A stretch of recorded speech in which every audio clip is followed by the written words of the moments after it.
All right, yesterday we started looking at finding the area under a curve, so the area between the graph and the x-axis. And we started by estimating. Today we're actually going to figure out how to find the exact area under the curve. So we have the same problem we did yesterday, trying to find the area under the curve from y equals x squared from x equals 1 to x equals 5. Yesterday we tried this with 4 subintervals, 8 subintervals, and 20 subintervals. This time we're going to use n equal subintervals. So we're going to do it in general. Right? We saw that we were getting more accurate each time. Now we're going to try and do it in general and find a way to find the exact area.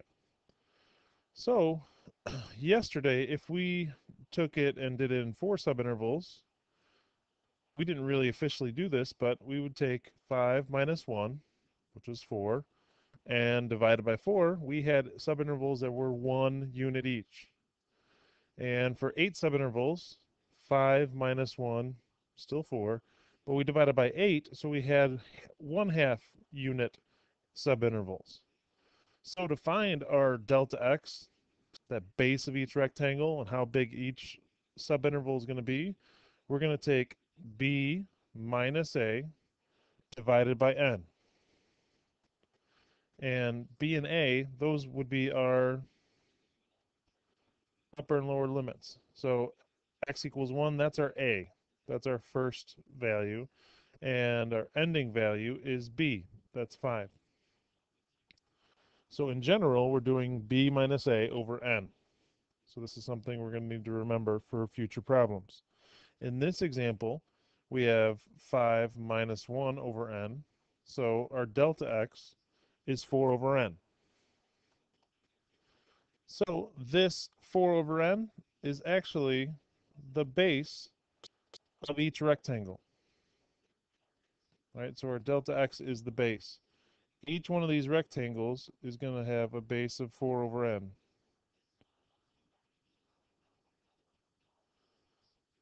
Right? Even this last one. Now this drawing here, I didn't draw all the rectangles because we're doing it in general for n. We don't know what number it is exactly. All right, so we have n rectangles total. All right, yesterday we looked at two different types of rectangles, inscribed and circumscribed. And I also mentioned how we talk about them being left-hand and right-hand endpoints.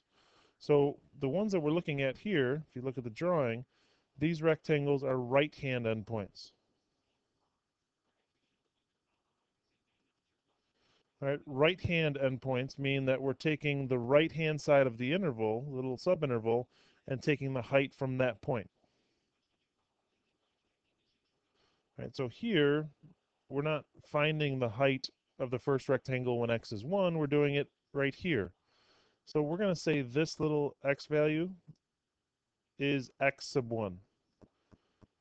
All right, so we have that listed over here. X sub 1 is the first x value we're going to use to find the height of the first rectangle. Remember yesterday when we found that height, to find that height, we took that x value and plugged it into the function. We're going to do that in a little bit. Right now, we're just trying to figure out what is x sub 1. All right, some of the examples yesterday, we would just add whatever delta x was. So for example, when we cut it into 8 subintervals, and delta x was 2, each little rectangle at a base of, I'm sorry, was 1/2, each little base was 1/2, we took 1 plus 1/2. That would give us this value. So here, in this case, we're starting at 1, but we're adding this base, which we already established was 4 over n. So the x value of this first rectangle is 1 plus 4 over n. So that's what we'd have to actually plug in to our equation to find the height. This second x value here, for the second rectangle, we'd call x sub 2. Well, to get that, we would just have to add 4 over n again. So really what we're doing is we're taking 1 plus 2 times 4 over n. Right? Then x sub 3, probably see a pattern here, that we're going to do 1 plus 3 times 4 over n. and so on. So to generalize that, if we have x sub k, and we'll go ahead and call this one x sub k,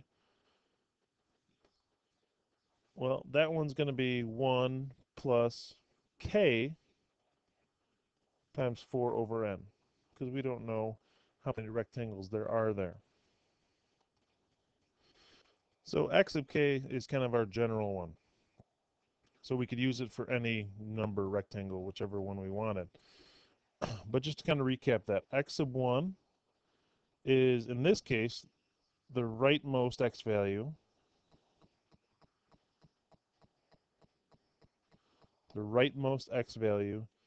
in the first interval.